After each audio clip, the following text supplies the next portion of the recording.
نبی اکرم صلی اللہ تعالی علیہ وسلم کے بالکل شروع کے غلاموں میں سے اور انتہائی جفاکش، مجاہد، اصول پسند اور تائید حق کرنے والے لوگوں میں سے ایک بڑا نام سیدنا عمار ابن یاسر کا ہے رضی اللہ تعالی عنہ۔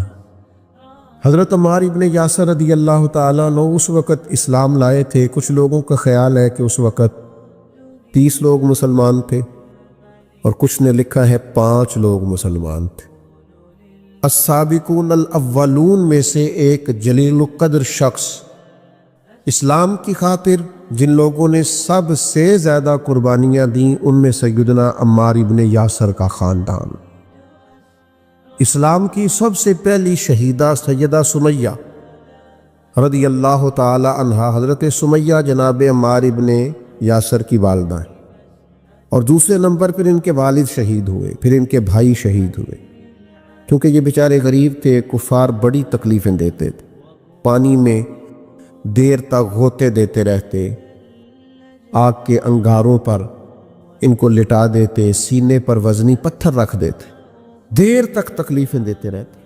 اور پھر انجام کار یہ ہوا کہ ابو جہل نے پورے خاندان کو پکڑ لیا، آگ ہی لگا دی ایک دفعہ تو ان کے گھر کو، اور جب آگ لگائی تو نبی کریم تشریف لے گئے اور فرمایا صبر کرو صبر کرو صبر کرو، میں تمہیں جنت کی بشارت دیتا ہوں۔ اور میرے کریم محبوب علیہ الصلوۃ والسلام نے ارشاد فرمایا کہ اے آگ، آل یاسر پر اسی طرح ٹھنڈی ہو جا جس طرح تو حضرت ابراہیم علیہ السلام پر ٹھنڈی ہو۔ میں کیسے عرض کروں، اتنی بڑی ہستیاں ہم نے چھپا لی، لوگوں سے ذکر ہی نہیں ہوتا، لوگ مطالعہ ہی نہیں کرتے، غور ہی نہیں کرتے۔ اتنا بڑا آدمی، اب میں اگلی بات کروں گا تو آپ حیران ہو جائیں گے، ساری دنیا کو جنت میں جانے کا شوق ہے نا، تو نبی کریم فرماتے جنت کو بھی شوق ہے کہ 4 بندے کبھی آ جائیں نا۔ حضور کون سے؟ فرمایا ایک علی ابن ابی طالب، ایک سیدنا مقداد، ایک حضرت سلمان فارسی، اور چوتھے سیدنا عمار ابن یاسر۔ جنت کو شوق ہے کہ کبھی آ جائے نا، تردامنی پہ شیخ ہماری نہ جائیے، ہم دامن نہ چھوڑ دے تو فرشتے وضو کریں۔ اتنے بڑے لوگ کہ جنت کا شوق ہے، جنت کا، جنت کہتی ہے مالک ان کو بھیجنا، کیسے لوگ ہوں گے؟ حضرت خالد ابن ولید فرماتے ہیں کسی وجہ سے نا میری ناراضگی ہو گئی، حضرت عمار ابن یاسر کے ساتھ تلخ کلامی ہو گئی تو میں نے ڈانٹ دیا۔ حضرت عمار ابن یاسر نے کریم محبوب علیہ السلام کے حضور میری شکایت کر دی۔ فرماتے میں حاضر بارگاہ ہوا، محبوب نے گردن مبارک جھکا رکھی تھی، جیسے ہی مجھے باریابی ہوئی سلام عرض کیا تو محبوب نے نگاہ اٹھائی، پوچھا نہیں۔ اس پوری روایت میں یہ نہیں ملے گا کہ حضور نے پوچھا ہو کہ بات کیا ہوئی تھی۔ نبی پاک نے فرمایا خالد ایک بات یاد رکھنا، جس نے میرے عمار سے بغض رکھا نا، اسے اللہ کی دشمنی مول لینی پڑے گی۔ اللہ کی دشمنی، اتنا بڑا آدمی کہ ان کی ناراضگی رب کی ناراضگی بن گئی۔ لیکن ملنگوں تلنگوں باباؤں کے اس منانے والی قوم، وہی دن ایسا بھی تو آئے نا کہ ہمارے گھر میں سیدنا عمار ابن یاسر کے لیے کچھ دعا کا اہتمام ہو، کچھ ان کے لیے کسی چیز کا بندوبست ہو، کوئی ایسا دن بھی تو آئے نا سیدنا سلمان فارسی کی یاد منائی جائے، حضرت عبداللہ ابن عمر کا ذکر کیا جائے، حضرت عبداللہ ابن عباس کا ذکر کیا جائے۔ گلی گلی میں اس کا مخالف نہیں ہوں، لیکن یہ کہ ان کا بھی منا رہے ہو جن کا نہیں منانا چاہیے۔ ہر نکر میں دربار اور ہر گلی میں مزار اور ہر ایک کا عرس، نرنگیے سیاست دوراں تو دیکھیے منزل انہیں ملی ہے جو شریک سفر نہ تھے، یہ اس رستے کے مسافر نہیں تھے، منزلوں پر پہنچ گئے۔ اور اتنا بڑا شخص جس کے بارے میں میرے کریم رسول فرمائے کہ اگر یہ ناراض ہو جائے تو رب بھی ناراض ہو جاتا ہے۔ اگر اس سے کسی نے عداوت رکھی تو اس نے اللہ کی دشمنی کو مول لیا. اتنا بڑا آدمی. حضرت سیدنا عمار ابن یاسر، جو آیت میں نے قرآن مجید کی پڑھی ہے سورہ نحل سے، یہ بھی حضرت عمار ابن یاسر کے بارے میں نازل ہوئی. حضرت عمار ابن یاسر رضی اللہ تعالیٰ عنہ کے پورے خاندان کو کفار نے گھیر لیا، مارنا پیٹنا شروع کیا، آپ کو بھی، آپ کے بھائی کو بھی، آپ کی والدہ کو بھی، آپ کے والد کو بھی. اتنا مارا کہ لہو لہان کر دیا، زخم پہ زخم کھا کے جی خونے جگر کے گھونٹ پی اور آہ نہ کر لبوں کو سی. یہ عشق ہے، کوئی دل لگی نہیں. یہ آزمائش حسن ہے. اگر کسی کو راہ خدا میں آئے.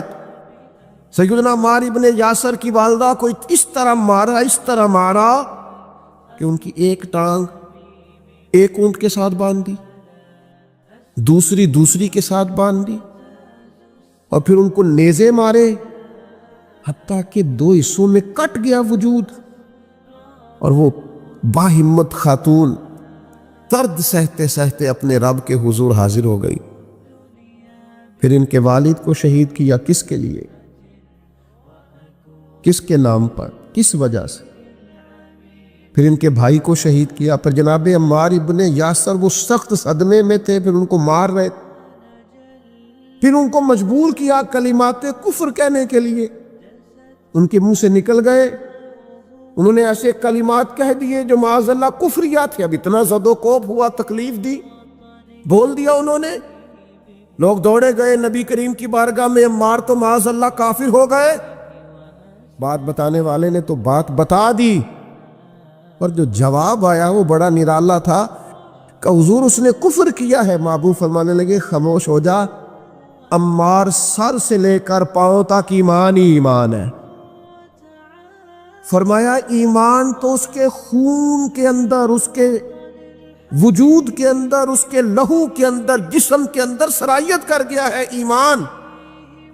اور جس کے سینے میں، گوشت میں، لہو میں سرایت کر دیا، وہ کیسے کافر ہو سکتا ہے؟ لیکن چونکہ انہوں نے مجبوراً یہ کہا تھا، پھر وہ خود دوڑے ہوئے آئے. عرض کی یا رسول اللہ، پتہ نہیں کیا حال کر دیا کہ میرے منہ سے کلمات نکل گئے. محبوب فرمانے لگے تو کلمات کی چھوڑ، دل کی بتا، دل کی بتا، تیرے دل کی کیفیت کیا ہے؟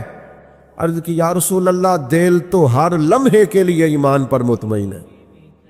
تو محبوب نے فرمایا کوئی بات نہیں، پھر جان بچانے کے لیے ایسا کرنا پڑے تو حرج ہے.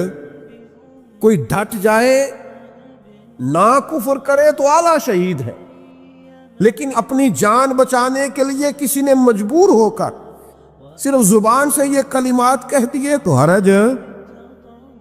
حضرت عمار کا مسئلہ تھا نا، ایک ایماندار کا مسئلہ تھا نا. اور بندہ وہ ہے جس کی رضا رب کی رضا، جس کی ناراضگی رب کی ناراضگی. تو سرکار نے تو بیان کر ہی دیا، لیکن میرے مالک نے کرم فرمایا اس بات کا، قرآن میں بیان فرما دیا. سورہ نحل دیکھیے، ارشاد فرمایا اللہ تعالیٰ نے، فرمایا من کفر باللہ من بعد ایمانہ، جو بھی اللہ کے ساتھ کفر کرے ایمان لانے کے بعد، الا من اکرہ، مگر وہ جو مجبور کیا جائے. وَقَلْبُهُ مُطْمَئِنٌ بِالْإِيمَانِ، لیکن اس کا دل ایمان پر مطمئن ہو. مطمئن بالایمان، دل ایمان پر مطمئن ہو، لیکن مجبور کر دیا جائے اللہ کے ساتھ کفر کرنے پر، تو اس بندے پر کوئی حرج ہے. ہاں، حرج کس پر ہے؟ وَلَٰكِن مَّن شَرَحَ بِالْكُفْرِ صَدْرًا، جس کا سینہ اگر کفر کے لیے کھل گیا، مرتد ہو گیا اور جان بوجھ کر کفر کیا، تو فَعَلَيْهِمْ غَضَبٌ مِّنَ اللَّهِ، یہ لوگ اللہ کے غضب کے سزاوار ہیں. اور فرمایا وَلَهُمْ عَذَابٌ عَظِيمٌ، ان کے لیے بہت بڑا عذاب ہے. لیکن جو مجبور کیا جائے، معنی کیا ہے؟ اس آیت کا معنی کیا ہے؟ مفسرین فرماتے ہیں کہ چونکہ حضرت عمار کے بارے میں آئے تو اس کا معنی یہ ہے کہ رب فرماتا ہے عمار نے کفر نہیں کیا، وہ مجبور کیا گیا تھا. اس کی گواہیاں اللہ کا قرآن بیان کرے کیا وہ لوگ اس قابل نہیں ہیں کہ ان کے نام پر جان واری جائے؟ میں بڑا شروع سے مجھے عقیدت ہے سیدنا عمار ابن یاسر، بڑی شروع سے۔ موضوعات بہت زیادہ ہوتے ہیں، ہر عنوان پر بات کرنا کئی دفعہ آسان نہیں ہوتا، اتنی عقیدت ہے میں تو اپنے بیٹے کا نام بھی عمار رکھا ہے فیض و برکات لینے کے لیے۔ اتنے بڑے لوگ، ان کے فضائل، ان کے کمالات، ان کی خوبصورتیاں، یہ الموجم الاوسط کے اندر حدیث ہے۔ ذرا یہ انداز دیکھیے، بندہ سادہ ہے، کافر مارتے ہیں، تکلیفیں دیتے ہیں، پھٹے پرانے کپڑے ہیں، بازار لباس بڑا سادہ ہے، تو ذرا کریم کے لفظ تو دیکھنا، یہ ذرا عطا کرنے کا رنگ تو دیکھنا، یہ حضور کے دینے کا، نوازنے کا، رحمت کرنے کا انداز تو دیکھنا۔ حضور فرمانے لگے کچھ لوگ ایسے ہیں کمبل پوش سادے لوگ کہ عام لوگ انہیں کچھ بھی نہیں سمجھتے، لیکن وہ اللہ کو قسم دے دینا، رب ان کی قسم پوری کر دیتا ہے۔ یہ لفظ کہتے کہتے جب گویا صحابہ کی پوری توجہ ہو گئی تو حضور فرمانے لگے وہ رب کو قسم دے دینا، قسم، اللہ ان کی قسم کو پوری کرتا ہے۔ اور فرمایا ان میں یہ میرا عمار ابن یاسر بھی ہے۔ یہ اللہ کو کبھی قسم دے دینا، میرا عمار کبھی کہہ دے کہ مالک تجھے قسم ہو، تو میں وہ کریم میرے عمار کی قسمیں پوری کر دے۔ کمبل پوش سادہ، اور انداز یہ کہ نرالے لوگ، اپنا سب کچھ قربان کرنے والے، ماں قربان کر دی حضور کے نام پر، باپ قربان کر دیا، بھائی قربان، جیم جان دا کچھ وسا نہیں ہو، جان یار نو دیکھا تے شاد ہو جا، اس سے دل دہن فساد سارے، دل پر نو دے تے آزاد ہو جا، جو رکھے آباد تے رو وسدا، تے جدو کرے برباد ہو دو، برباد ہو جا۔ مارو مینو مار مکاؤ، کوئی عذر نہ پیش لے آواں، جے سونا ہی میرے دکھ وچ راضی، جے سونا ہی میرے، ماں چلی گئی، باپ چلا گیا، بھائی چلا گیا، وطن چھوڑ کے مدینے آ گئے، جے سونا ہی میرے دکھ وچ راضی تے سکھ نو چلے ڈاواں۔ اس سکھ کا کیا کرنا ہے؟ جس سکھ میں اللہ رسول نے کہا تیرے لیے دکھ بہتر ہے تو بس ٹھیک ہے، سے ثبوت نہ پوچھو میں تھو، نظر کرم کد ہوئی، اے میں جانا یا دل بر جانے، اے غیر نہ جانے کوئی، یہ تو راز کی بات ہے۔ فرمایا یہ ہے وہ عمار، یہ کبھی قسم دے دے تو اللہ قسم بھی پوری کر دیتا ہے۔ اور پھر دلیر آدمی، پتہ ہے کتنی عمر پائی ہے؟ کچھ نے لکھا ہے 91 سال، کچھ نے لکھا ہے 93 سال، کچھ نے لکھا ہے 94 سال، اور آخری وقت بھی لڑتے ہوئے شہادت ہی قبول کی ہے۔ ہاں، عشق سچا ہو تو رب بڑھاپے میں بھی جوانی دے دیتا ہے۔ 94 سال کا بزرگ کیا اتنی ہمت رکھا کرتے ہیں کہ وہ میدانوں میں نکلے؟ لیکن جناب عمار ابن یاسر آخری دم تک جنگ یمامہ میں گئے، ختم نبوت کے محاذ پر جہاد کرنے۔ جنگ یمامہ میں کچھ کھلبلی مچ گئی، کچھ لوگ ادھر ادھر ہٹنے لگے تو حضرت عمار ابن یاسر دوڑ کے پہاڑی پہ چڑھ گئے۔ وہ کہا کدھر جا رہے ہو سارے؟ ادھر آؤ، میں اب عمار ابن یاسر ہوں، میدان چھوڑ کے نہیں جانا، واپس آؤ۔ لوگوں کو ان کی بات سے ڈھارو سوئی، فرمایا آؤ سارے مل کے حملہ کرتے ہیں، اللہ اسلام کو فتح عطا فرمائے گا۔ اس جنگ میں ان کا ایک کان کٹ گیا، کسی کافر نے تلوار ماری تو ایک کان کٹ گیا۔ ایک شخص نے تانا دیا۔ میں اپنے دوستوں سے اکثر کہتا ہوں کبھی تانوں کا مزہ بنا لو نا۔ یہ کوئی بندہ کہو مولوی صاحب، وہ کس وجہ سے کہہ رہا ہے؟ داڑھی کی سنت ہے تو جے کر یار دے نام دا ملے مینا، انہوں چولی پا لیجئے پنجے سٹیے نا۔ بھئی آپ کہے 100 بسم اللہ کی 10 دفعہ کو حاضر ہے، کبھی نہیں، ایک موقع پر بھی پریشان نہیں ہونا۔ آپ کو اس کے نام کا تانا ملے تو صحیح، اس کا تو مزہ ہی بڑا ہے۔ اس کا سرور ہے، آپ لے کے تو دیکھیں، مزہ بڑا ہے۔ ہمارے ایک بزرگ تھے، استاد تھے، لوگ کہتے تھے ڈاڈے بڑے ہیں، تو ہم کبھی ان کے ساتھ گزرتے تھے یا وہاں سے ہو کے آتے تھے تو لوگ تانے دیتے تھے۔ آپ یقین کریں، مزے کی بات ہے، وہ تانا دیتے تھے، ہمارا دل ٹھنڈا ہوتا تھا۔ اسی کہنے تھا تو ہمیں پتہ ہی نہیں، ہاں تو ہمیں پتہ ہی نہیں کیا کہا تھا درویش نے، تے پوچھو نہ انہوں جنہیں پیتی آ، پھر انہوں تے کی بیتی آ جنہ اج وچکارے توڑ دیتی، جئی نیتی جئی نہ نیتی آ۔ یہ تو اس سے پوچھ جسے اس درد کی لذت کا پتہ ہے، اس کے ذائقے کا جسے پتہ، اس سے بات کر۔ ایک خاتون کا میں تذکرہ پڑھ رہا تھا، اس کا بیٹا اپنی اماں سے اکثر کہا، اماں تو میرے پیچھے ہی پئی رہنی، ہر ویلے ہے کھا لے، کرتا پا لے، جراباں کی تنگ کیتا ہے، تو کسی دی زندگی ایڈی اوکھی نہیں کری دی۔ اس کہ پتر اونی دیر نہیں پتہ لگنا جنی دیر تیرے بال نہ ہوئے۔ ادو پہلا سمجھ آنی تو خاتون کہنے لگی، دعا ہے میری کہ میں تب تک زندہ رہوں، اور جب تجھے سمجھ آ جائے تو پھر تو مجھے بتائے کہ اماں میں نو آ گئی ہے، میری دعا ہے۔ تو پھر وہ موقع آ گیا، وہ بوڑھی کہتی ہے میں زندہ ہی تھی، اس کے بچے ہو گئے۔ پھر وہ جب اٹھاتا، وہ رکھتا، وہ پیار کرتا، وہ محبتیں کرتا، تو میں کہ پتر کیوں زندگی تنگ کرنے والا دی، مرضی نہ جین دے نہ انہوں۔ تو کہنے لگا اماں جی سمجھ، یہ نئی نسل ہے، بنا تجربوں کے نہیں مانے گی، یہ تجربہ کر کے مانتے ہیں، تجربے سے پہلے ماننے کو تیار نہیں ہوتے۔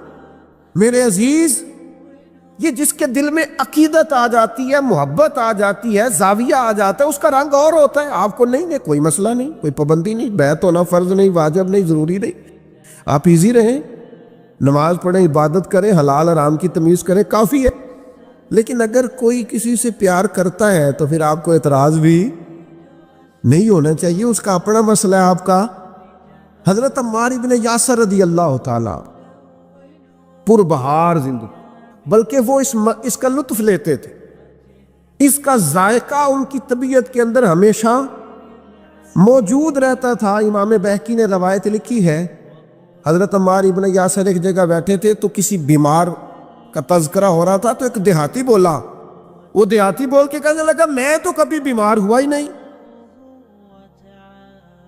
تو حضرت عمار ابن یاسر کہنے لگے پھر تو ہم میں سے نہیں ہے، اس لیے کہ رب تو جس سے محبت کرتا ہے اسے آزماتا ہے، تو تجھے آزمایا ہی نہیں، تو کبھی بیمار ہی نہیں ہوا، تو کبھی تکلیف سے نہیں ہوا۔ فرمایا رب جس سے پیار کرے اسے آزماتا ہے، اور اس کے گناہ یوں جھڑتے ہیں جیسے پت جھڑ میں درختوں کے پتے جھڑا کرتے ہیں۔ اللہ تو آزماتا ہے، وہ تو آزما کے معاف کرتا ہے، گناہ بخش دیتا ہے۔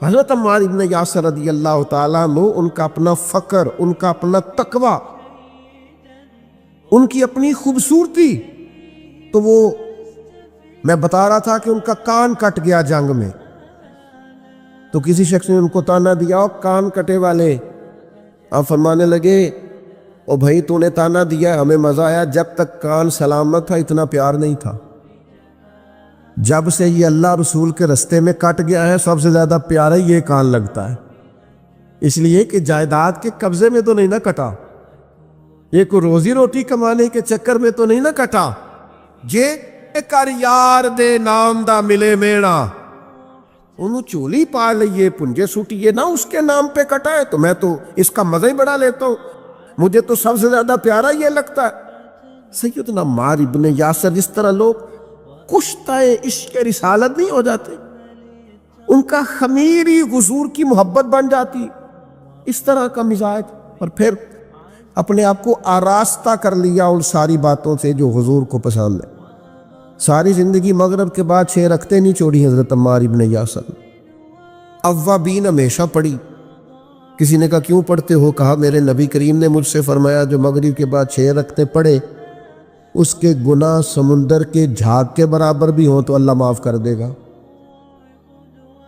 جہاں جہاں محبوب نے توجہ دلائی، ان لوگوں کا کوئی خمیری ایسا تھا وہ پوری طرح اس جگہ پہ مضبوط ہو گئے۔ ایک آدمی نے کہا میرا مکان دیکھ جائے، تشریف لے گئے، مکان بڑا عالیشان تھا، بڑی دعائیں فرمائی، بڑی محبت کی اس شخص کے لیے، بڑی آپ کے اچھے جذبات کا اظہار کیا، لیکن تھوڑی دیر کے لیے چپ کر گئے۔ کہنے لگا حضور چپ کیوں کیے ہیں؟ فرمانے لگے تمہیں بتانا چاہتا ہوں مکان پیارا تو بڑا ہے پر ایک دن یہ چھوڑ کے جانا ہے، یہ ہمیشہ رہنے والا او پیاں دس دیاں قبراں جنہاں تے پھل پے، ادھروں کوئی بھی نہیں آمدہ، ادھروں تے لکھاں گئے، ایک دن اسے چھوڑ کے ایسے موقع پر توجہ دلائی، آخرت کی طرف ذوق بنایا کہ ہر شخص کا دل نرم ہو۔ مکان پیارا ہے، خوبصورت ہے، دیواریں اعلیٰ ہیں، اس کی چھت مضبوط ہے، اس میں رہنا خوب ہے، لیکن یہ ہمیشہ کے لیے، ہمیشہ کا گھر تو کوئی اور ہے، پکا ڈیرا تو کوئی اور ہے، کسی اور وطن کے باسی ہے، یہ وطن چھوڑ کے جانا، اصلی رستے پہ جا کے اصلی مقام پہ وقت گزارنا، یہ عارضی ہے، مستقل نہیں ہے، تھوڑے وقت کے لیے، جز وقتی ہے، کل وقتی۔ یہ مزاج تھا سیدنا عمار ابن یاسر رضی اللہ تعالیٰ عنہ کا۔ 21 مہینے تک کوفے کے گورنر بھی رہے حضرت عمار ابن یاسر، حضرت عمر فاروق نے بنایا تھا۔ 21 ماہ کے بعد حضرت عمر نے بندہ بدل دیا، فرمایا فلاں آپ کی جگہ جائے۔ حضرت عمر نے بلا کے کہا میں نے کچھ حکمتوں کے تحت آپ کو تبدیل کیا ہے تو آپ ناراض تو نہیں؟ تو یہ فقیر لوگ جو ہوتے ہیں ان کا فقر بڑا پکا ہوتا ہے، یہ جو لوگ تقوی والے ہوتے ہیں نا، ان کے دل کی کیفیت عہدوں سے، پیسوں سے، خوشامدوں سے جڑی نہیں ہوتی۔ سیدنا عمر کی بارگاہ میں عرض کرنے لگے، کہنے لگے امیر المومنین میں وہی عمار ابن یاسر ہوں، جب آپ نے گورنر بنایا تھا پھر بھی کوئی فرق نہیں پڑا تھا، کوئی خاص خوشی نہیں ہوئی تھی، ذمہ داری تھی، اور جب اتر گیا ہوں تو فرق پھر بھی کوئی نہیں پڑا، آسی کسے دے کچھ بھی نہیں لگ دے، نہ کوئی ساڈا دردی، کوئی فرق نہیں، بن گئے تب بھی مسئلہ کوئی نہیں، اتر گئے تب بھی مسئلہ۔ کیوں؟ اس لیے کہ جو شان انہیں حضور کی بارگاہ سے ملی ہوئی تھی وہ کسی عہدے کی محتاج نہیں تھی۔ جناب فاروق اعظم کا دل بھی ٹھنڈا ہو گیا بات سن۔ حضرت عمار ابن یاسر، اور پھر ایک اور ان کے اندر عادت تھی، یہ آج کی میری گفتگو کا آپ نے یہ ایک حصہ ضرور یاد رکھنا، حضرت عمار ابن یاسر جیسے جلیل القدر آدمی سے یہ ضرور آپ نے بات سیکھنی ہے۔ ابن عساکر نے لکھا ہے، صاحب ابن عساکر نے فرماتے ہیں کہ سیدنا عمار ابن یاسر دیر تک خاموش رہا کرتے تھے، اکثر و بیشتر خوف خدا میں رویا کرتے تھے، اور آنے والے فتنوں سے پناہ مانگتے تھے، فتنے نہ کہیں گھیر لیں، آزمائش نہ ہو، اور دیر تک خاموش رہتے، دیر تک۔ یہ الگ بات ہے خاموش کھڑے رہتے ہیں، پھر بھی جو لوگ بڑے ہیں وہ بڑے رہتے ہیں، دیر تک ہم اپنا آپ بتانا، اپنا آپ ذکر کرنا، بلا وجہ چھلکنا، اور بعض وزادار اور قابل قدر لوگوں کے سامنے کچھ ایسے معاملات کرنا جس سے طبیعت کا چھچورا پن باہر آئے، یہ وزادار لوگوں کی علامت۔ دیر تک کھڑے رہتے، دیر تک خاموش رہتے، دیر تک ان کی طبیعت لگی رہتی۔ سیدنا عمار ابن یاسر رضی اللہ تعالیٰ عنہ، پھر آپ حیران ہوں گے کہ حضرت عمار ابن یاسر رضی اللہ تعالیٰ عنہ کے ساتھ لوگوں کا رویہ کیسا تھا۔ ہر شخص ان سے پیار کرتا، ہر شخص کے دل میں ان کے لیے محبت جاگتی، ہر ایک ان کے لیے وارفتگی اپنے دل میں محسوس کرتا۔ نبی رحمت صلی اللہ تعالیٰ علیہ وسلم نے پیار کیا تو یوں لگا جیسے حضرت عمار ابن یاسر کو جاگ کے ہی محبوب ہو گئے، جدھر جاتے محبتیں، پیار، خلوص۔ حضرت عمار ابن یاسر رضی اللہ تعالیٰ عنہ شہید ہوئے جنگ صفین میں مولا علی کا دفاع کرتے ہوئے۔ حضرت عمار ابن یاسر رضی اللہ تعالیٰ عنہ، آپ اندازہ کریں، کچھ نے 91 سال عمر لکھی ہے، میں بتا چکا ہوں، کچھ نے 93 سال لکھی ہے، کچھ نے 94 سال عمر لکھی ہے۔ اس عمر میں بھی خود میدان میں اترے، ادھر آؤ میں آپ عمار ابن یاسر ہوں، میدان چھوڑ کے نہیں جانا، واپس آؤ۔ لوگوں کو ان کی بات سے ڈھارس ہوئی، فرمایا آؤ سارے مل کے حملہ کرتے ہیں، اللہ اسلام کو فتح عطا فرمائے گا۔ اس جنگ میں ان کا ایک کان کٹ گیا، کسی کافر نے تلوار ماری تو ایک کان کٹ گیا۔ امام بہقی نے روایت لکھی ہے، حضرت عمار ابن یاسر ایک جگہ بیٹھے تھے تو کسی بیمار کا تذکرہ ہو رہا تھا تو ایک دیہاتی بولا، وہ دیہاتی بول کے کہنے لگا میں تو کبھی بیمار ہوا ہی نہیں۔ تو حضرت عمار ابن یاسر کہنے لگے پھر تو ہم میں سے نہیں ہے، اس لیے کہ رب تو جس سے محبت کرتا ہے اسے آزماتا ہے، تو تجھے آزمایا ہی نہیں، تو کبھی بیمار ہی نہیں ہوا، تو کبھی تکلیف سے نہیں ہوا۔ فرمایا رب جس سے پیار کرے اسے آزماتا ہے، پر اس کے گناہ یوں جھڑتے ہیں جیسے پت جھڑ میں درختوں کے پتے جھڑا کرتے ہیں۔ جو لوگ سفر کوئی منزل بنا لیتے ہیں وہ نادان ہوتے ہیں۔ نبی کریم سید عالم صلی اللہ علیہ وسلم کی خدمت میں عرض کیا گیا کہ یا رسول اللہ صلی اللہ علیہ وسلم، کچھ لوگ کہتے ہیں ہم شادی نہیں کریں گے، گھر نہیں بسائیں گے، بچے نہیں پیدا کریں گے، ہم صرف عبادت کریں گے، دن کو روزہ رکھیں گے، رات کو نفل پڑھیں گے، کوئی نکاح نہیں کریں گے، کچھ نہیں کریں گے۔ تو نبی پاک صلی اللہ علیہ وسلم نے فرمایا ان سے کہو کہ تمہارے لیے بہترین زندگی وہ ہے جو میں نے تمہارے سامنے گزاری ہے۔ میں آرام بھی کرتا ہوں، نکاح بھی کرتا ہوں، عورتوں کا حق بھی ادا کرتا ہوں، میں اپنے بچوں کی دیکھ بھال بھی کرتا ہوں۔ فرمایا تم پر تمہارے خدا کا اگر حق ہے تو تمہارے نفس کا بھی تم پر حق ہے، تمہاری آنکھ کا بھی حق ہے، وہ آرام کرنا چاہتی ہے۔ یہ ساری ترتیب ہمیں نبی پاک صلی اللہ علیہ وسلم نے دی، لیکن ہمیں فرمایا کہ مقصود تمہارا خدا ہے، مقصود تمہارے رب کی رضا ہے، تمہارے نبی پاک علیہ السلام کی غلامی تمہاری منزل ہے۔ اتنا لمبا چوڑا معاملہ جو فقط دنیا کا ہم نے بنا لیا ہے، اور پھر اس دنیا سے جو محبت ہے نا، وہ بیس جو ہے وہ دولت کی محبت ہے، رشتے دولت کے، ناطے دولت کے، تعلقات دولت کے، اسلام دعا دولت کی۔ میرے محبوب علیہ الصلوۃ والسلام نے فرمایا حب الدنیا رأست الکل خطیئہ، یہ جو دنیا کی محبت ہے نا یہ ہر گناہ کی جڑ ہے۔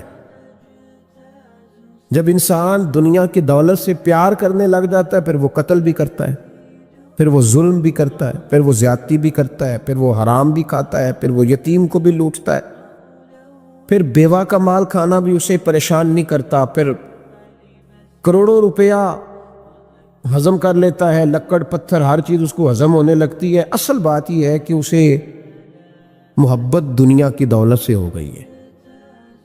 ایک بزرگ کے پاس ایک نوجوان آیا، اس نے کہا حضرت جی میرا نماز میں دل نہیں لگتا۔ تو بزرگ فرمانے لگے تیرا مسئلہ اصل یہ نہیں، تیرا مسئلہ اور ہے۔ میں نے کہا حضور سمجھا دیں۔ تو وہ فرمانے لگے کچھ بندے ایسے ہیں جو تمہیں ٹیلی فون کرتے ہیں اور تم ان کا فون نہیں اٹھاتے، اور کچھ ایسے ہیں جن کو تم دن میں خود 3 دفعہ فون کر کے حال پوچھتے ہو۔ حضور کیا مطلب؟ فرمانے لگے جس سے پیار نہیں نا، اس سے اظہار بیزاری ہے تو اس کا فون بجتا رہے تو کہتے ہیں میں تھا نہیں، میں موجود نہیں تھا، فون چارجنگ پہ تھا، گھر چھوڑ گیا تھا، بہانہ ہے۔ اور جس سے محبت ہے اس کو ٹیلی فون کر کے کہتے ہیں آپ پریشان تو نہیں ہوتے؟ بس میرا سلام لینے کو دل کر رہا تھا۔ فرمانے لگے کہ تیرا اصل مسئلہ یہ ہے کہ تو نے محبت نہیں کی اللہ رسول سے۔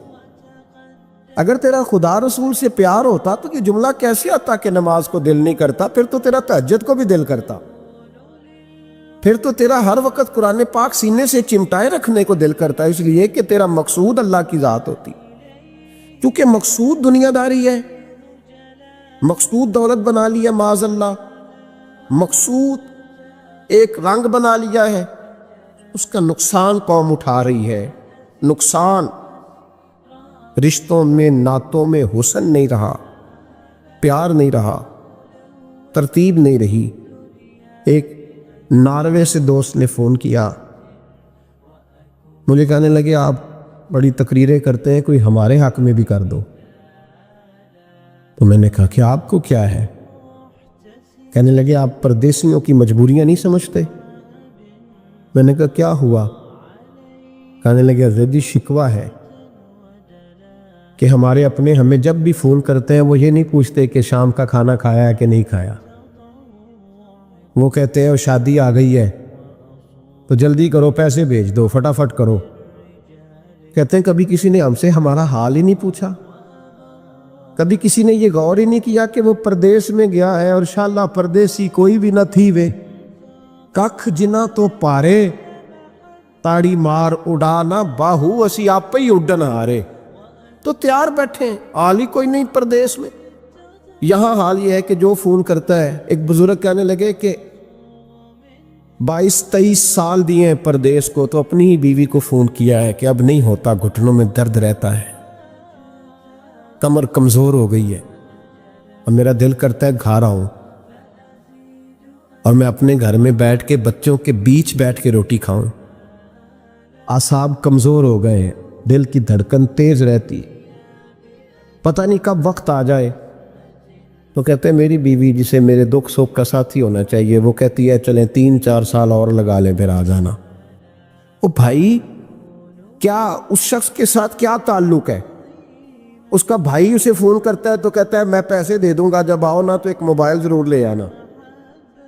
اس کو لوگ فون کرتے ہیں، رابطہ کرتے ہیں کہ جناب وہ ایک چھوٹی سی چیز، وہ میں پیسے دے دوں گا، تو پیسے دینے ہیں تو یہاں سے کون سی چیز نہیں ملتی؟ صرف فرمائشیں، لوگوں کے ساتھ تعلق صرف جیب کا، رشتہ صرف جو ہے وہ تعلق صرف اس چیز کا کہ وہ آدمی ایک ATM مشین ہے تو فٹافٹ کارڈ ڈالو تاکہ آپ کے حصے کے پیسے نکل آئیں۔ یہ مزاج اس نے نقصان کیا ہے، دراڑیں پڑ گئی ہیں، حالات بگڑ گئے ہیں۔ میرے نبی کریم سید عالم صلی اللہ تعالی علیہ وسلم نے رشتوں کو جو وقار دیا، امام غزالی رحمۃ اللہ تعالی علیہ نے لکھا ہے مکاشفۃ القلوب میں، فرماتے ہیں کچھ لوگ قیامت کے قریب آئیں گے جن کے نبی پاک صلی اللہ علیہ وسلم نے نشاندہی کی ہے، ان کے پاس کوئی شخص نہ بیٹھے ورنہ اس کا دل کالا ہو جائے گا۔ کہ حضور وہ کون سے؟ تو فرمانے لگے نبی پاک نے کچھ لوگ بتائے ہیں، ان کے پاس نہیں بیٹھنا۔ کون سے؟ مصطفیٰ کریم نے فرمایا یحبون الدنیا وینسون الآخرہ، جو دنیا کو سے پیار کرنے لگے اور آخرت کو بھول جائے۔ امام صاحب فرماتے ہیں ان سے دور رہنا، دل کالا ہو جائے گا۔ یحبون المال وینسون الحساب، وہ جو نبی پاک نے فرمایا نا کچھ لوگ آئیں گے جو مال سے تو پیار کریں گے پر اس کے حساب کو بھول جائیں گے، ان سے بچنا۔ فرمایا یحبون القصور وینسون المقبرہ، جو مکانوں سے تو پیار کریں گے پر اپنی قبروں کو بھول جائیں گے۔ اور فرمایا ان لوگوں سے بھی بچ کے رہنا، ان سے بھی پرہیز کرنا جو لوگ یحبون الخلق وینسون الخالق، جو لوگ مخلوق سے تو پیار کریں گے، بندوں سے بڑا پیار کریں گے لیکن اپنے رب کو بھول جائیں گے، ان لوگوں سے بھی بچیں۔ ایسے لوگوں سے نبی پاک صلی اللہ علیہ وسلم نے نشاندہی کی، ان سے بچیں۔ تعلقات میں خلوص ہوتا ہے، جب کوئی آپ کی غربت سے پیار کرتا ہے تو وہ آپ کا اصل دوست ہوتا ہے، جب وہ آپ کی تنہائیوں سے آزمائشوں سے پیار کرتا ہے تو اس کا آپ کے ساتھ رشتہ خالص ہوتا ہے۔ جو آدمی دولت کو دیکھ کر پیار کرے اور دولت کو دیکھ کر آپ کے ساتھ وابستگی کا اظہار کرے تو اس شخص کا پیار سیدھا سیدھا میرے رسول پاک سید عالم صلی اللہ علیہ وسلم نے ہمیں استغنا کا حکم دیا ہے، بے نیازی کا۔ یہ دنیا داری میں الجھنا، دنیا کے بن کے جینا، دنیا کے ہو کے رہنا، آپ یقین کریں سارے رشتے، میں نے سعودی عرب میں پیر دیکھے، پیر مریدوں کی لسٹیں لے کے جاتے، ان کو ٹیلی فون ہوتا ہے تمہارے پیر صاحب آ گئے تم بھی پہنچ جاؤ، ٹھنڈی بوتلیں لے آنا آتی دفعہ، وہاں وزن اٹھایا نہیں جاتا واپسی پہ۔ ہمارے کئی سنگی ناراض ہو گئے، حضرت آپ آتے ہیں تو آپ بتاتے نہیں، تو میں کہتا ہوں یہاں بھی یہی کام کرنا ہے، ہم تو اپنے گناہوں کی معافی لینے آئے، تو ہم جس کام آئے ہمیں کرنے دو، کیوں الجھاتے ہو؟ وہاں جا کے بھی جہاں خالصتاً انسان کا رجوع اللہ کا وقت ہے، وہاں بھی وہی حالات پیدا ہو گئے، ہر طرف دنیا داری۔ اور یہ پیروں کی بات کرتا ہوں تو آپ بڑے مسکراتے ہیں، میں نے بڑے بڑے مفت خورے دیکھے ہیں، بڑے بڑے، تو یہ ہر طبقے میں ہوتے ہیں، ہر طبقے میں۔ ایک صاحب مجھے ایئرپورٹ پہ ملے، کہنے لگے جی کتنے دن رہا ہوں، ماشاءاللہ ایک دن بھی روٹی جیب سے نہیں کھائی۔ میں نے کہا بڑے کامیاب ہو کے آ رہے ہیں آپ، یہ تو بات باعث فخر ہے، جا کے کسی اخبار میں فوٹو چھپاؤ کہنے لگے جی بڑے دوست، بڑے سنگی، بڑے بد، کوئی ادھر سے کوئی چیز لے کے آ رہا ہے ادھر سے. تو میں نے کہا یہ کوئی فخر والی بات ہے، کوئی بتانے والی بات ہے؟ تلہ کی بڑا ہے جی. یہ مفت خوری کا مزاج، اور توجہ رکھنا کہ اب اس سے مجھے کیا مل سکتا ہے، اور اگر کوئی نہیں لے کے آیا واپس گیا تو شکوہ کرنا دیکھو چل کے آ گئے، اس کو خبر ہی نہیں کہ جاتے دفعہ چلو بندہ 6 بوتلیں لے جائے، کیا فرق پڑتا ہے.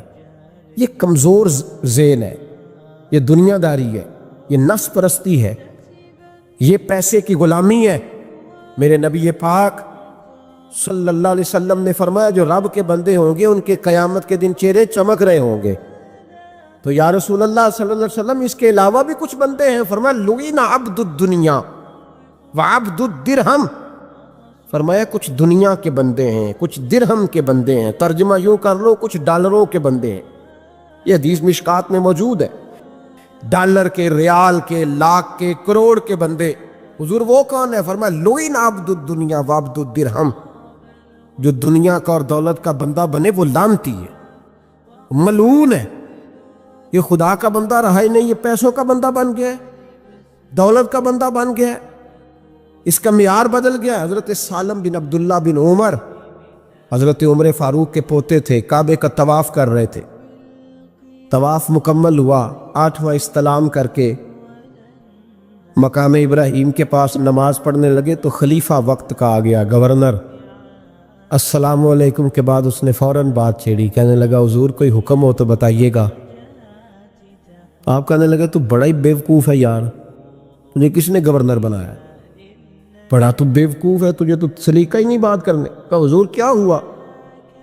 فرمانے لگے خدا کے گھر میں آ کے اور کعبے کے سامنے کھڑے ہو کے میں بندوں سے سوال کروں، یہاں کے بھی بندوں سے مانگوں؟ تو بڑا ہی بیوقوف ہے. سامنے اس کا گھر ہے، سامنے اس کا گھر ہے بیت اللہ اور حجر اسود اور مقام ابراہیم اور مقام ملتزم، اور یہاں بھی میں بندوں سے مانگوں؟ کہتا ہے مجھے بھی کبھی کسی نے ڈانٹا نہیں تھا، میرے بھی پیروں تک پسینہ نکل گیا. تو میں مسجد الحرام سے باہر نکل کے، یوں سمجھ لیں کہ جب لوگ باب عبدالعزیز سے یا باب فہد سے باہر آ جاتے، کہتے ہیں باہر نکل کے نا میں کھڑا ہو گیا. میں نے کہا چلو فارغ ہو کے آتے ہیں تو بات کرتا ہوں. حضرت فارغ ہو کے آئے تو میں نے کہا حضور اب تو بیت اللہ سامنے نہیں، اب بھی کوئی سوال کرے. تو فرمانے لگے اچھا ضروری ہے؟ کہا حضور ضروری ہے. تو فرمانے لگے چل پہلے بتا تجھ سے دین مانگوں کہ دنیا مانگوں؟ بول. تو کہنے لگا حضور میرے پاس تو دنیا ہی ہے، دین تو آپ کے پاس ہے. جب یہ جواب دیا تو حضرت سالم چلنے لگے اور چلتے چلتے فرمانے لگے جا اپنا کام کر، دنیا تو میں نے اس سے کبھی نہیں مانگی جس نے دنیا بنائی ہے، میں نے اس سے نہیں کبھی مانگی، تو کیا حیثیت رکھتا ہے؟ میں نے تو اس سے بھی جب بھی مانگا ہے یا اس کا قرب مانگا ہے یا اس کے رسول کی غلامی مانگی ہے، تو اس سے نہیں مانگتا جس نے بنائی ہے. تو کیا دے سکتا ہے؟ تیری کیا حیثیت ہے؟ تو بھائی ان لوگوں نے قریب پھٹکنے نہیں دیا، ان کے قریب یہ چیز آئی نہیں، بے نیاز لوگ تھے، توجہ ہی نہیں تھی. حضرت ابو سفیان رضی اللہ تعالیٰ عنہ فرماتے ہیں کہ جنگ کے حالات میں نے اپنی آنکھوں سے دیکھے. میں حضور علیہ الصلاۃ والسلام کے ساتھ تھا. کیفیت اس طرح کی ہو گئی کہ ارادہ یہ ہوا کہ کچھ دیر پیچھے ہٹا جائے اور پھر نئی منصوبہ بندی کے ساتھ حملہ کیا جائے، لیکن میں نے حضور کی مقدس سواری کی لگام تھامی ہوئی تھی. حضور آگے بڑھتے چلے جاتے، آگے بڑھتے چلے جاتے، حالانکہ جنگ کا نقشہ کوئی اور رنگ بتا رہا تھا، کچھ اور صورت اختیار کر رہا تھا، لیکن حضور بڑھتے جا رہے ہیں. تو کہتے ہیں میں نے عرض کی یا رسول اللہ صلی اللہ علیہ وسلم 2 قدم پیچھے ہٹ کے نئی منصوبہ بندی کے ساتھ آگے نہ بڑھے. حضور نے فرمایا نہیں، اب پیچھے نہیں ہٹنا. انا النبی لا کذب، انا ابن عبد المطلب لا کذب. پیچھے نہیں ہٹنا. کیوں؟ کہ میں نبی ہوں، بات یہ بھی سچی ہے، اور میں عبد المطلب کا پوتا ہوں، بات یہ بھی سچی ہے. پیچھے نہیں ہٹنا، اب آگے بڑھیں گے، اب جد و جہد کریں گے، اپنی زندگی میں عزم کے ساتھ آگے بڑھیں. کمزور باتیں، کمزور ارادے اور جلدی تھک جانا، جلدی ہار مان جانا، جلدی دوستی لگانا اور جلدی ناراض ہو جانا، جلدی تعلق بنانا اور جلدی سے توڑ بھی دینا، جلدی سے کسی کشتی میں سوار ہونا اور جلدی سے اکتا بھی جانا، جلدی سے کسی مقام پر اپنے آپ کو کھڑا کرنا اور جلدی سے اس مقام کو بدلنے کی کوشش کرنا، اس سے انسان کبھی کوئی کام نہیں کر سکتا۔ اس کا عزم، اس کا حوصلہ یہ بنیادی ضرورت ہے، اور سیرت پاک اس کا بنیادی درس دیتی۔ دوسری بات یہ ہے کہ یاد رکھیے گا، زندگی میں ایسا نہیں ہوتا کہ انسان کو سارا رستہ چھاؤں والا ہی ملے۔ کچھ دن ایسے بھی آتے ہیں جن میں دن بھی لمبے ہوتے ہیں اور دھوپ بھی سخت ہوتی ہے، اور کبھی کبھی ان دنوں میں روزے بھی رکھنے ہوتے ہیں۔ اب انسان کا کمال یہ ہے کہ جس طرح اس نے ٹھنڈے دن گزارے ہیں اور آرام کے دن گزارے ہیں، وہ سخت دھوپ کے دن بھی اسی مزے سے گزارے۔ وہ بار بار اگر شکوہ کرے گا، بار بار اگر تکلیف اپنی بتائے گا، بار بار اپنے زخم دکھائے گا تو کمزور پڑے گا۔ جب آپ چلتے ہیں، بڑا آسان سفر ہو نا، بڑا ایزی سفر ہے، خیر اب تو بڑی جلدی لوگ تھک جاتے ہیں۔ ہم اپنے بزرگوں سے سنتے تھے کہ لوگ بحری جہاز کے ذریعے حج کرنے جاتے تھے تو 6 مہینوں میں لوٹ کے آتے تھے۔ اب جو حاجی عمرے والے جاتے ہیں نا، حج اور عمرے پہ، ان کے کپڑوں کی استری نہیں ٹوٹتی۔ غریب آدمی بھی جو حیثیت نہ بھی رکھتا ہو، وہ بھی ایئرپورٹ پہ جب جاتا ہے نا، عام دنوں میں تو بس پہ بھی لاہور چلا جائے گا، ایئرپورٹ پہ جاتے ہوئے گاڑی میں جاتا ہے، اور وہاں سے آپ فلائٹ میں بیٹھتے ہیں، 4 گھنٹے کی فلائٹ ہے، کھانا آپ کی ٹیبل پہ آتا ہے، پانی آپ کی ٹیبل پہ آتا ہے، نیچے اترتے ہیں، صاف ستھری جگہ ہے، اے سی لگا ہوا ہے، اگر تھوڑی دیر انتظار بھی کرنا ہے تو ایک اچھی جگہ، ویٹ کیا آپ نے، امیگریشن کے بعد آپ باہر نکلے تو آپ کی گاڑی موجود ہے، اور وہاں جا کے آپ کو بندوبست نہیں کرنا، کمرے آپ کے طے ہیں، ہوٹل کا ووچر آپ کی جیب میں ہے۔ ناراض نہ ہونا، اتنی سہولتیں ہیں پر بندے خوش کوئی نہیں، پھر بھی کوئی شکوہ، کوئی پریشانی، کوئی دکھ جس سے پوچھ لیں وہ پریشانی۔ اللہ جانے کی اس بات میں کیا ایسی خاص منظر سامنے آ گیا ہے۔ او خدا کے بندوں، ان لوگوں سے پوچھو جو بحری جہاز کا سفر کرتے، 8 دن جانے میں لگتے، 8 دن آنے میں لگتے، 6 مہینے کا سفر ہوتا، کیسی صحبتوں سے لوگ وہاں پہنچتے، پھر جا کے بعض لوگ اپنا کھاتے، اپنا پکاتے، لیکن وہ ذہنوں میں جلد بازی ہے، پریشانی ہے، جذباتیت ہے۔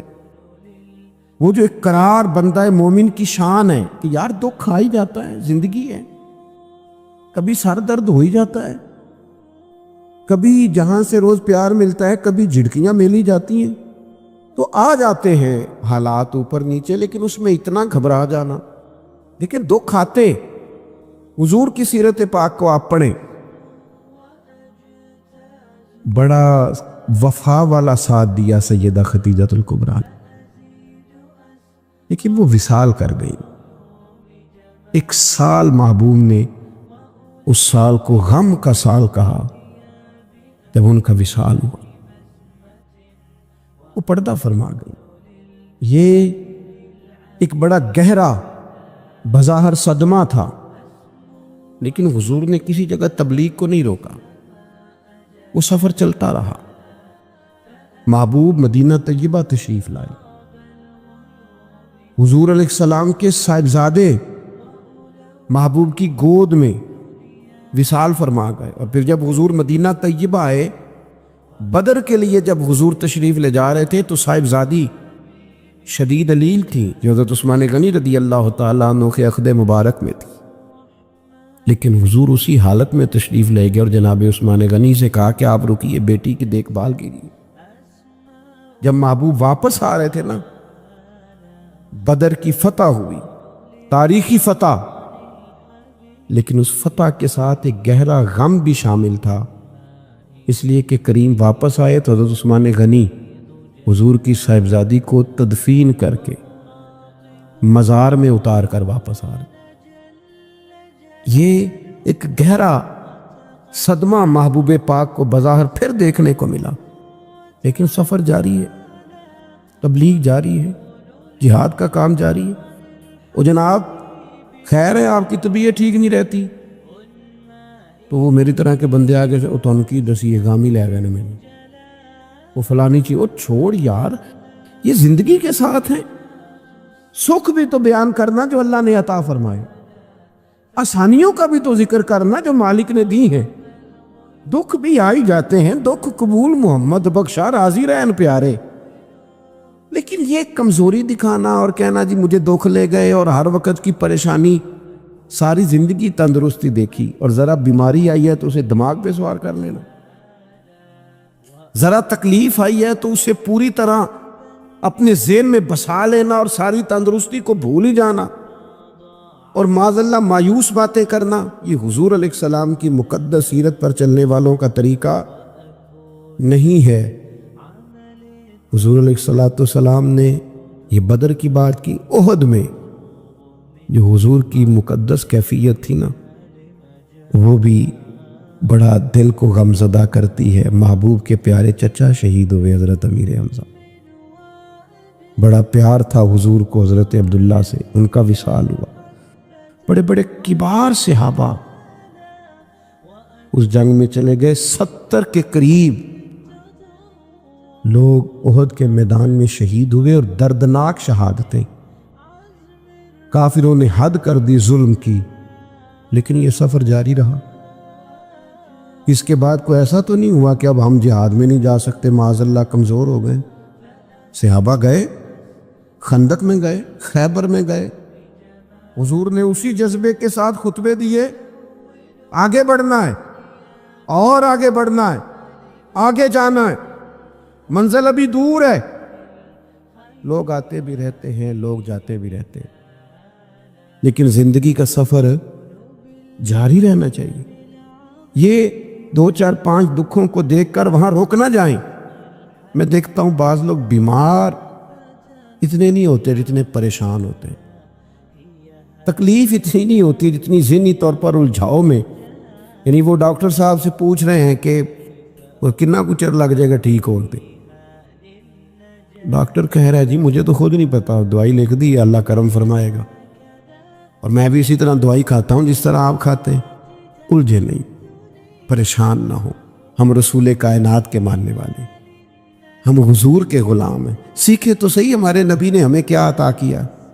اور پھر تیسری بات، شکوے نہیں زندگی میں، شکوے بندے کو بے چین کرتے ہیں، شکوے کبھی نہ کریں، شکوے کمزور لوگ کر، ہارے ہوئے بندے شکوے کرتے ہیں، کمزور لوگ شکوے کرتے ہیں، شکوے نہیں۔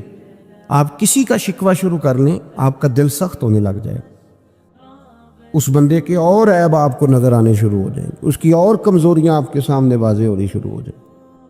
آپ شکوہ شروع کر دیں، معاذ اللہ زندگی کی اور کئی محرومیاں سامنے آئیں گی، مجھے یہ بھی نہیں ملا، مجھے وہ بھی نہیں ملا، مجھے فلانے بندے نے، تو آپ الجھ گئے۔ شکوہ کرنے سے بے چین ہوتا ہے بندہ، اور بندہ شکر کرے تو اللہ اس کے دل کو تسلی عطا کرتا ہے۔ وہ شکر کرے کہ فضل ہی فضل ہے، کرم ہی کرم ہے، عطا ہی عطا ہے، رحمت ہی رحمت ہے، خدا جانے بلندی ہے کہ پستی پر جہاں میں ہوں وہاں کوئی نہیں۔ وہ اللہ کریم کی بارگاہ میں اس کے مزاج میں تشکر ہی تشکر، عطا ہی عطا۔ جب جب آپ شکوے کا، آپ نبی پاک علیہ السلام کی حیات مبارکہ کو دیکھیں، حضور کی ساری حیات مبارکہ ہمیں شکر کا سبق دیتی۔ ساری رات محبوب مصلی پہ کھڑے ہیں، مقدس قدموں میں ورم آ گئے۔ سیدہ عائشہ صدیقہ فرماتی ہیں، مسلم کی حدیث ہے، یا رسول اللہ آپ اتنی ساری عبادت میں مشقت فرماتے ہیں، حالانکہ آپ کے صدقے اللہ اگلوں پچھلوں کو معاف کرے، آپ کو تو اللہ نے بڑی عظمتوں سے مالا مال فرمایا۔ تو حضور فرمانے لگے، عائشہ آپ نے بتایا نا اللہ کا مجھ پر بڑا انعام ہے، تو پھر میں اپنے رب کا شکر گزار بندہ نہ بنوں؟ یہ میرا ساری رات کا قیام یہ شکر کے لیے، یہ میرا سجدہ شکر کے لیے۔ اور حضور علیہ السلام کی ایک طویل حدیث ہے، اس میں حضور نے فرمایا لوگو مجھے اللہ نے اپنا حبیب بنایا، میں فخر کے ساتھ نہیں کہتا، قیامت کے دن سب سے پہلے میں ہی سفارش کروں گا اور میرا رب میری سفارش کو قبول کرے گا، میں فخر کے طور پہ نہیں کہتا۔ حضور فرمانے لگے جنت کا دروازہ سب سے پہلے میں کھلواؤں گا، میں فخر کے طور پر نہیں کہتا۔ محبوب پاک علیہ الصلوۃ والسلام فرمانے لگے سب سے زیادہ کثرت جنت میں میری امت کی ہوگی، میں فخر کے ساتھ نہیں کہتا۔ فرمایا میں مقام محمود پہ رب مجھے کھڑا کرے گا، میں فخر کے طور پر۔ آپ کبھی دیکھیں تحدیث نعمت پر سرکار نے کتنا کچھ بیان فرمایا، میرے رب نے مجھے یہ بھی دیا، میرے رب نے مجھے یہ بھی دیا، میرے رب نے مجھے یہ بھی دیا، کہاں کہاں کس کس رنگ میں حضور اللہ تعالیٰ کا شکر ادا کرتے ہیں۔